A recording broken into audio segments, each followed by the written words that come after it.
भाजपा को उसकी जरूरत है तो नीतीश कुमार को आरजेडी की जरूरत है। शुभम यादव है, आपको तो आरजेडी में जाना चाहिए। अम्मा भाई बड़े भाई की काबिलियत से चलने लगता है। उनका प्रशांत किशोर समर्थन किए, आपराधिक छवि रही है उनकी, और अभी फिर महागठबंधन की ऐसी हवा बनाई थी कि भाजपा को धूल चटा दिया था। जनसुराज को लोग क्यों पसंद नहीं कर रहे? आपको कैसे जनसुराज को पसंद नहीं करता है? बदलेगी तो उनको नौकरी यहीं करना है, बाहर नहीं जाना है। जब बाप बाप करेंगे तब उनको समझ में आएगा कैसे नौकरी होती है, और ज्यादा कुछ नहीं। उनको रखना तो है बिहार में, वैसे जुड़ना तो है जनसुराजे में आज चकल। साथियों, स्वागत है आप सभी का। आज हमारे साथ जुड़ गए हैं पटना के शुभम यादव। तो हम इनसे जानेंगे कि जनसुराज की क्या तैयारियां चल रही है और क्या होने वाली है पद यात्रा में। तो स्वागत है भैया आपका। सबसे पहले आप सभी के दर्शकों का बहुत बहुत धन्यवाद, और आपका भी बहुत बहुत धन्यवाद कि आप आए हैं हमारे कार्यालय में, इतना समय दिया आपको। जी जी। तो आप जनसुराज से कैसे जुड़े?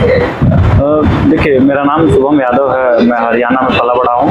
मेरे पिताजी 1990 में बिहार की बदहाली को देख करके बिहार छोड़कर चले गए, और बिहार से बाहर उन्होंने छोटा मोटा कोई रोजी रोजगार करके हम लोगों को पाला पोसा। पर जब मैंने होश संभाला तो देखा कि बिहार के जो लोग बिहार से बाहर मजबूरी में मजदूरी करने जा रहे हैं, उन लोगों की स्थिति बहुत खराब है।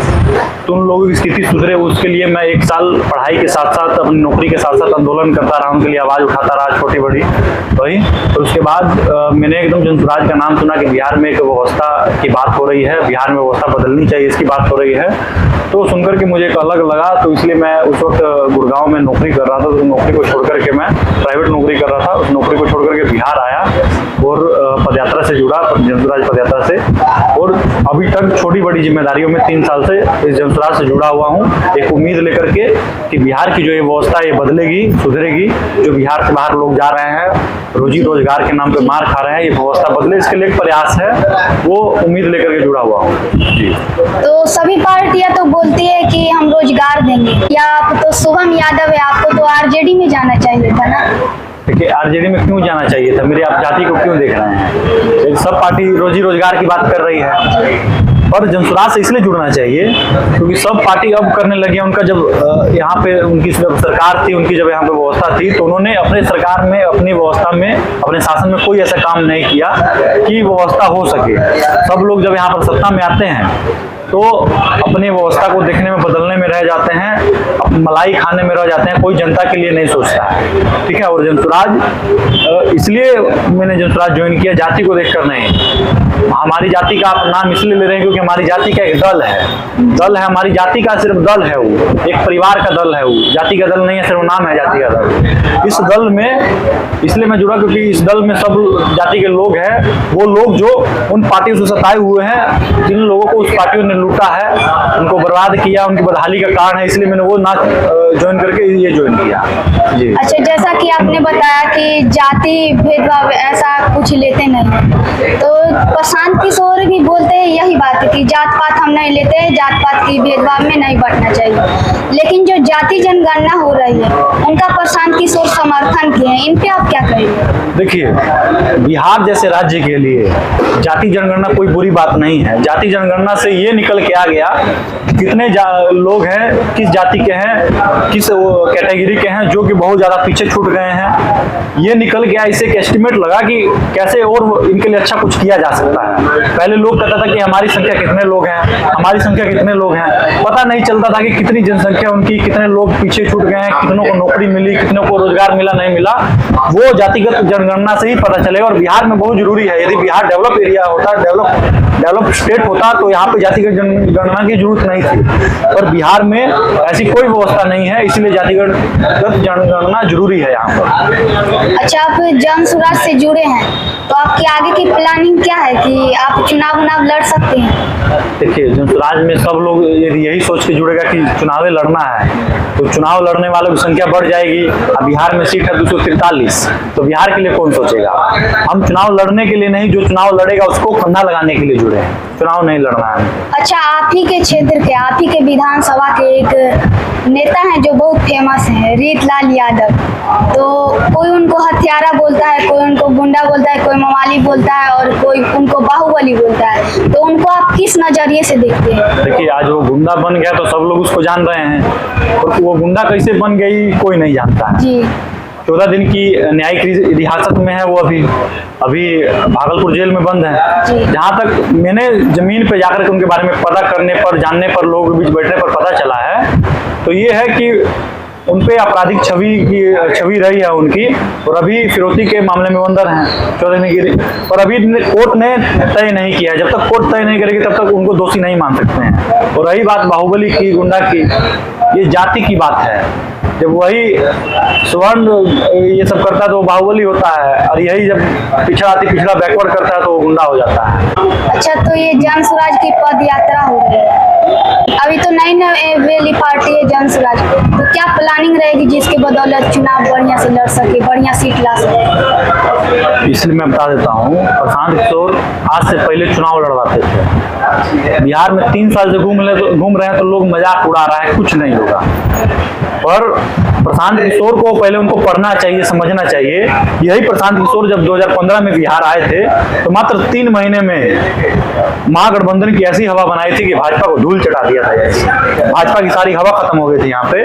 तो 3 महीना में, और जनसुराज 3 साल यहाँ पर मेहनत किया है। और रही बात पदयात्रा की, ये सब पदयात्रा प्रशांत किशोर ने लोगों को बताने के लिए नहीं कि हम राजनीति में आ रहे हैं, उसलिए नहीं किया था। उन्होंने घर घर तक जाकर बताया था कि उनकी बदहाली का कारण क्या है, कैसे सुधर सकता है, कैसे वो गरीबी से निकल सकता है, बताने के लिए उन्होंने पदयात्रा किया था। कोई और ज्यादा बड़ी बात नहीं।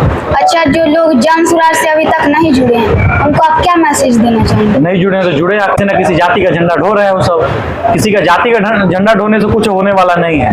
यदि बिहार की व्यवस्था बदले तो किसी जाति का व्यक्ति नहीं बदल सकता है। हर एक जाति में काबिल व्यक्ति है। उस काबिल व्यक्ति को जब तक मौका नहीं मिलेगा राजनीति में, उसको जब राजनीतिक भागीदारी नहीं मिलेगी, बिहार बदलने वाला नहीं है। और जो नहीं जुड़ा है, आज ना कल उसको जुड़ना है। जब भाजपा चुनाव लड़ रही थी बिहार में तो लोग बोल रहे थे कि भाजपा का कुछ होगा, कुछ नहीं होगा। और आज भाजपा ऐसी जगह पर है, उसी भाजपा के कारण इस बिहार में किसी की एक तरफा सरकार नहीं बनती है। तो जो नहीं जुड़ा है आगे कल जुड़ेगा, कल नहीं जुड़ेगा, परसों जुड़ेगा, पर जुड़ना है यही। जैसे भी कहते हैं ना कि पटना तो है बिहार में, वैसे जुड़ना तो है जनसुराजे में आज या कल। ये जो भारत और पाकिस्तान की युद्ध चल रही है, पहलगामा अटैक, तो ये युद्ध करने में, मतलब एक्शन लेने में बहुत टाइम लगा दिए हमारे भारत सरकार। इन पे आप क्या कहेंगे? जब 9 महीने बाद माता जी अपने बच्चे को जन्म देती है तो उसके साथ ही उसको खाना नहीं खिलाया जाता है। उसको थोड़ा, वो जब बड़ा होता है थोड़ा, तब उसके बाद उसको खाना खिलाया जाता है। और ये जो आपने घटना की बात की, तो ये घटना हुई, उसको बिना सोचे समझे कि कैसे इसको प्लानिंग की जाए, कैसे कार्रवाई की जाए, उसके लिए समय लगता है, प्रोसेस होता है। तो वो एक हफ्ता 10 दिन लिया गया, पर 1 हफ्ता 10 दिन बाद जो फैसला लिया गया उसको देखिए कितना कड़ा निर्णय लिया गया है। जिस दिन हमला हुआ उस दिन लोग सरकार को दोषी ठहरा रहे थे कि सरकार इसमें दोषी है। आज उसका न्याय हुआ है, बदला लिया गया, तो लोग बोले कि तो आर्मी का काम है। अब सरकार को कोई उसमें क्रेडिट नहीं देना चाहता है। तो घुमा फिरा के राजनीतिक मुद्दा है, लोग इसको राजनीतिक तौर पर बरगलाते हैं, और कोई बड़ी बात नहीं है। जो हमारे साथ गलत हुआ था, हमारी सरकार ने उसका बदला लिया है। सरकार किसी की भी हो, केंद्र में कोई भी हो, यदि वो देश के लिए कोई काम करता है तो हम उसके साथ हैं। हम विपक्ष में हैं, मोदी जी के विरोध में बहुत बोलते हैं, पर यदि देश हित में कोई काम होगा तो हम उनके साथ हैं। अच्छा, तो पहलगाम अटैक जैसे तो बहुत सारे अटैक हुए, पुलवामा अटैक, बार पाकिस्तानी कुछ न तो कुछ हिंदुस्तानियों के साथ करते ही रहते हैं, तो आप क्या कहना चाहेंगे इसमें? देखिए, आप बहुत सुनते होंगे पुलवामा अटैक, ये अटैक, वो अटैक, वहाँ आतंकी हमला। ये हमारी काबिलियत है कि हम किसी पर पहली बार किसी पर निर्दोष पर हाथ नहीं उठाते हैं। कभी आपने नहीं सुना होगा पाकिस्तान में हमला, इसमें हमला।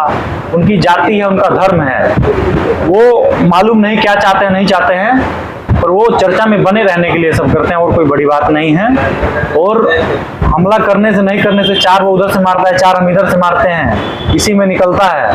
ये नहीं होना चाहिए। ऐसे सबको साथ रहना चाहिए। हमारा पड़ोसी है, पड़ोसी मुल्क है, पहले यहीं से निकल के गया, तो ज़्यादा टिप्पणी करना ठीक नहीं है, पर अभी बहुत अच्छा उनको सबक सिखाया गया। अच्छा, वो इसी मुल्क का है तो भारत को इसी नजरिए से क्यों देखता है? देखिए, यदि वो पड़ोसी मुल्क है, जब दो भाई में से एक भाई आगे निकल जाता है तो जो उसका दूसरा भाई निकम्मा होता है, इसी कारण नहीं बढ़ पाता है। तो निकम्मा भाई बड़े भाई की काबिलियत से जलने लगता है कि भाई क्यों आगे बढ़ गया। तो वही है, भारत से जब पाकिस्तान हटा तो लोग बोलते थे कि पाकिस्तान बहुत जल्दी से डेवलप करेगा, बहुत आगे बढ़ जाएगा। उसकी हालत देख लीजिए आज वहाँ के लोग मर रहे हैं, आटे के बिना तरस रहे हैं, कटोरा लेके घूम रहे हैं। ये वो जलते हैं हमारे भारत की आगे बढ़ने की, इससे कि भाई आगे बढ़ रहा है, काबिलियत रखते हैं, बस यही सब है। आप सिंदूर ऑपरेशन को किस नजरिए से देखते हैं? देखिए बहुत अच्छा नाम दिया गया है इस मिशन को। जैसे जाति पूछ करके मारा था, एक लड़की के पति की नई नई शादी हुई थी, उसका सुहाग उजाड़ दिया गया था, उसी को लेकर के सिंदूर ऑपरेशन है, बहुत बढ़िया ऑपरेशन का नाम रखा गया है। और इसमें सबसे अच्छी बात ये है, मैं इस नज़रिए को इसलिए ऐसे देखता हूँ कि उन्होंने महिलाओं को ये करके छोड़ दिया कि जाओ बोल देना मोदी को, जो करना है कर लेगा। और उन्होंने महिलाओं को छोड़ दिया था और जाति पूछ के मारा था, धर्म पूछ के मारा था, जाति नहीं धर्म पूछ के मारा था। तो वहीं देख लीजिए एक मुस्लिम एयरक्राफ्ट की महिला है जो कि सब देख रही हैं इसको, और ये हमारे गर्व की बात है कि एक मुस्लिम महिला भारत की तरफ से नेतृत्व कर रही है इस सिंदूर ऑपरेशन का। जनसुराज को लोग क्यों पसंद नहीं कर रहे? 1 करोड़ लोग जनसुराज से जुड़ के जनसुराज का दल बना है। अब आप बात करिएगा पूरे बिहार की, तो पूरा बिहार थोड़ी जुड़ेगा जनसुराज से। सब लोग की अलग विचारधारा है, कोई कहता है कि हम हिंदू है तो हिंदू रहेंगे, कोई कहता है कि हम मुस्लिम है तो मुसलमाने रहेंगे, सब एक नहीं हो सकता है। और जनसुराज को पसंद नहीं करता है, तो जनसुराज को जो नहीं मानने वाले लोग हैं वो जनसुराज की बात को पसंद नहीं करता, ये नहीं हो सकता। जनसुराज में जो व्यक्ति है जिसने शुरुआत की जनसुराज की, उसको लोग पसंद नहीं करते, क्योंकि सबसे बड़ी बात उसकी जाति आ जाती है।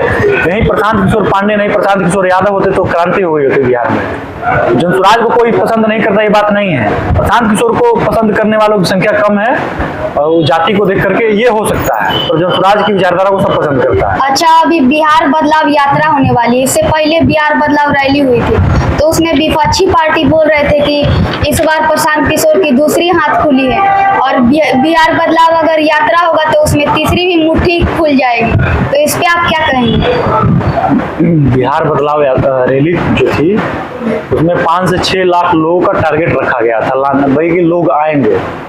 और ये सरकार की अनियमितता है कि बिहार के बाहर के लोग आए, पूरे बिहार से लोग आए पटना, पर पटना के आसपास वाले एरिया में उनको रोक दिया गया, नहीं जाने दिया गया, प्रशासन ने सहयोग नहीं किया। नहीं तो गांधी मैदान आधे से ज्यादा भरा हुआ दिख रहा था, वहां पर थोड़ी कमी रह गई, वो लोग आते तो गांधी मैदान लबालब हो जाता और वहां से क्रांति हो जाती, लोग हाहाकार मच जाता। वो बात नहीं है, पर विरोधी ये थोड़ी कहेगा कि बहुत बढ़िया, विरोधी तारीफ थोड़ी करता है, विरोधी बोल रहा है। अच्छा, जैसा कि आप बता रहे हैं कि प्रशासन ये सब रोक दिए, हाँ। तो रोक दिए तो उनको आप क्या कहना चाहेंगे, जैसे कि नीतीश कुमार ने रुकवा दिया? देखिए, प्रशासन को यही कहना चाहते हैं कि 4-5 महीने का और उनका रह गया है। ये सरकार जब तक है, सरकार के आदेश पर वो सब कर रहे हैं, पर उनको ये समझना चाहिए कि 4-5 महीने बाद जब व्यवस्था बदलेगी, सरकार बदलेगी, तो उनको नौकरी यहीं करना है, बाहर नहीं जाना है। जब बाप करेंगे तब उनको समझ में आएगा कैसे नौकरी होती है, और ज्यादा कुछ नहीं, उनको सहयोग करना चाहिए था। बिहार बदलाव रैली में जितनी भी गाड़ियां लगी हुई थी उन पर चालान क्यों काटा गया था, और जो विपक्षी पार्टी है उनकी जब रैलियां होती है उनकी चालान नहीं करती, जनसुराज की चालान क्यों करती? देखिए, जब विपक्षी पार्टी की रैली होती है तो उनका चालान इसलिए नहीं करता है क्योंकि विपक्ष यहाँ पर है ही नहीं है, ना भाजपा विपक्ष है ना राष्ट्रीय जनता दल विपक्ष है, दोनों मिला हुआ है। भाजपा को उसकी जरूरत है तो नीतीश कुमार को आरजेडी की जरूरत है। यदि जनसुराज के चालान काटे गए तो ये जनसुराज की काबिलियत पर शक नहीं हो रहा है, मतलब भीड़ आया, गाड़ियां वहां आई, वहां जाम लग गया, जाम को खत्म करने के लिए वहां पर चालान काटना शुरू किया, और ये जनसुराज का काटा कि भाई लोग परेशान हो, और ज्यादा कुछ नहीं, तो खुशी की बात है चालान काटा। अब तक हमारे साथ जुड़े हुए थे शुभम यादव, तो इनकी विचारधारा कैसी लगी कमेंट करके बताइएगा, और अगर वीडियो अच्छा लगे तो लाइक करिएगा, दोस्तों तक पहुंचाइएगा, शेयर करिएगा। मिलते हैं अगले वीडियो में, तब तक के लिए जय हिंद।